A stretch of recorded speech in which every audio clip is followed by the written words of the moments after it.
Chris Evans says goodbye to Captain America. He played the role for 8 years. Evans tweets, officially wrapped on Avengers 4. It was an emotional day to say the least. Playing this role over the last 8 years has been an honor. To everyone in front of the camera, behind the camera, and in the audience, thank you for the memories.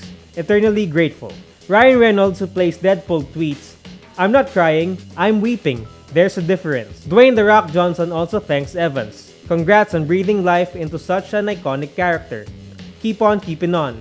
In an interview with the New York Times in March, Evans hinted that at some point, he was already thinking of saying goodbye to the role.